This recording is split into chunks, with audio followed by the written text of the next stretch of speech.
Nous, les cosmologues, sommes les chercheurs qui racontent l'histoire de l'univers.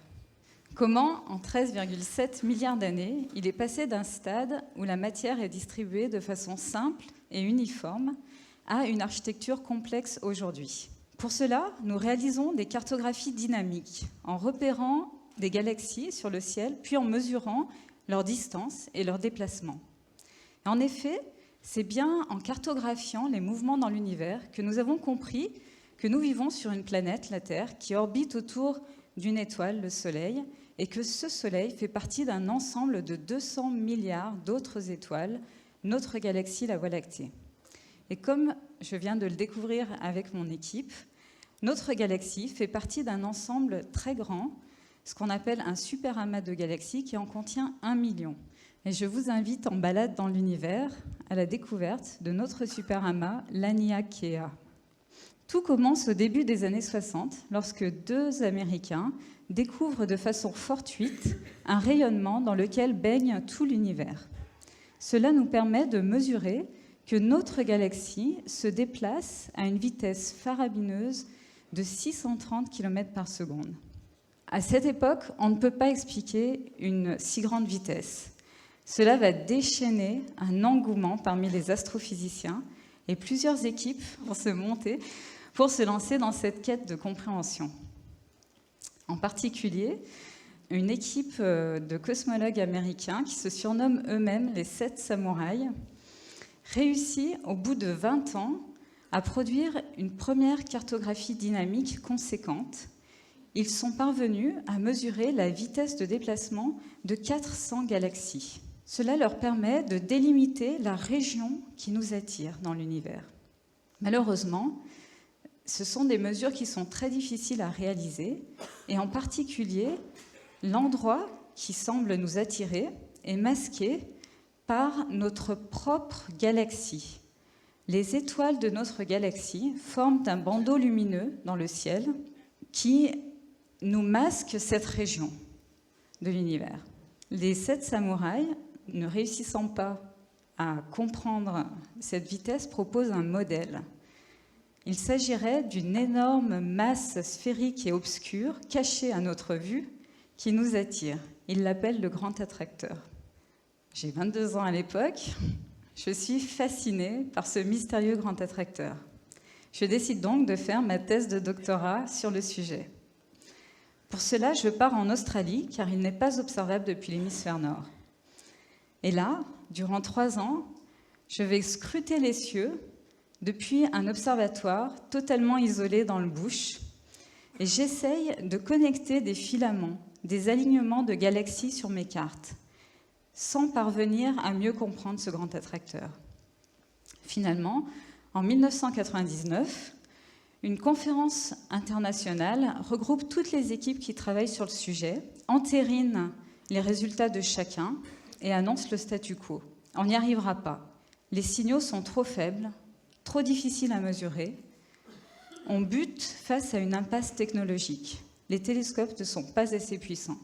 Il va nous falloir une dizaine d'années pour construire de nouveaux télescopes et améliorer, remettre à neuf les existants. Nous allons construire des radiotélescopes géants, comme celui-ci qui est mon préféré.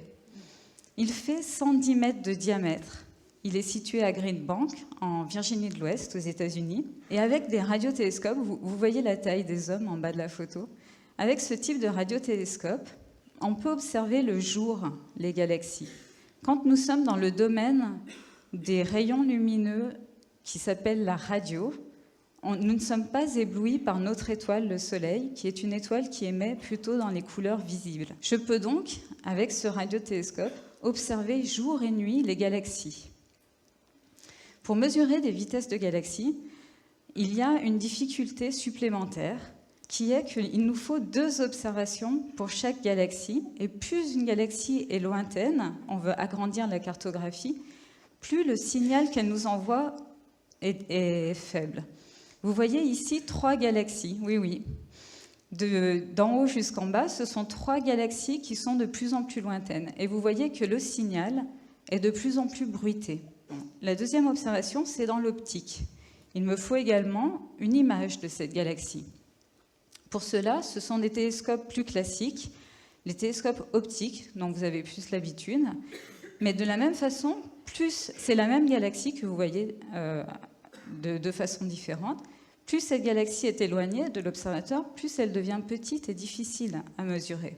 En 2006, je pars travailler 1 an dans l'un des plus grands observatoires du monde, qui est situé à 5000 mètres d'altitude, en haut d'un volcan éteint sur l'île d'Hawaï. Je conduis des observations d'essai avec les instruments de nouvelle génération et je suis éblouie par la très grande qualité des données que j'obtiens. De retour à Lyon, je décide de relancer ce programme de recherche avec un enthousiasme renouvelé.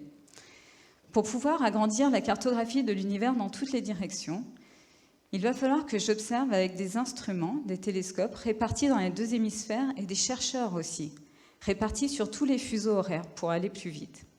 Je recrée donc une petite équipe d'une dizaine d'hommes et de femmes, des Américains, des Européens, des Russes, des Australiens. Et là, pendant 3 ans, nous allons observer jour après jour, nuit après nuit, dans l'isolement souvent le plus total, parfois à très haute altitude. Nos familles voient bien que nous ne savons plus quel jour nous sommes, sur quel fuseau horaire nous travaillons. Nous sommes souvent dans une fatigue physique extrême. Mais, au bout de 3 années d'observation, nous avons mesuré les vitesses de 8000 galaxies. Ces 8000 galaxies sont réparties sur une cartographie qui a doublé de taille par rapport à celle de la fin des années 90 des 7 samouraïs. Sur ces cartographies sont réparties dans ce volume d'univers 100 000 galaxies, dont les 8000 dont nous avons mesuré la vitesse et le déplacement. Il nous faut maintenant traiter ces données, calculer la cohérence des mouvements. Je convainc un théoricien à nous rejoindre et un expert en visualisation des données à 3 dimensions. Nous devons prendre en compte dans nos calculs qu'il y aurait 5 fois plus de matière invisible dans l'univers que de matière visible. Nous utilisons les galaxies comme des capteurs lumineux qui seraient répartis à la surface d'un océan de matière invisible et mouvant. Il va nous falloir encore puiser un autre concept, car nos cartes ne font toujours pas sens. Nous utilisons le concept des bassins versants qui vient d'une autre discipline, l'hydrographie. Et là, d'un seul coup, les cartes font sens. Nous voyons apparaître dans les trajectoires des galaxies 2 bassins versants différents que nous avons ici colorisés en rouge et en noir, et en particulier notre galaxie appartient à ce bassin versant colorisé en noir.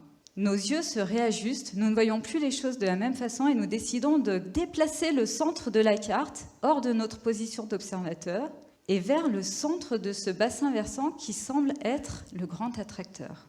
Tout à coup, une ligne des partages des eaux nous saute aux yeux.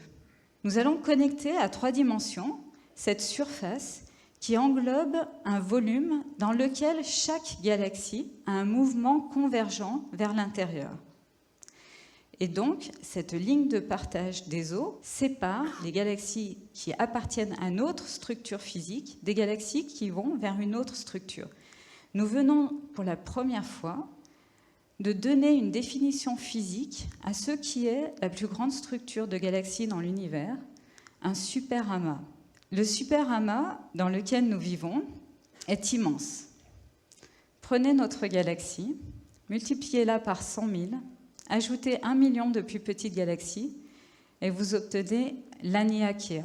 J'organise une conférence internationale en France où je convie tous les chercheurs qui s'étaient remis à travailler sur le sujet pour leur annoncer nos résultats et qu'ils puissent travailler avec nos données.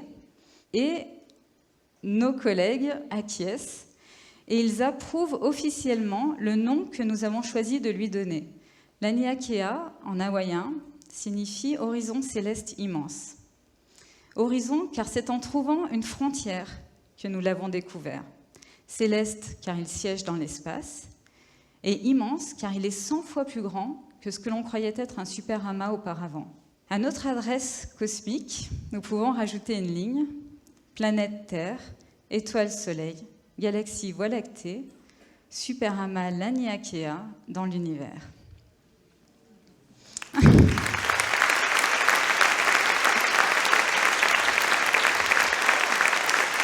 Laniakea est très grand.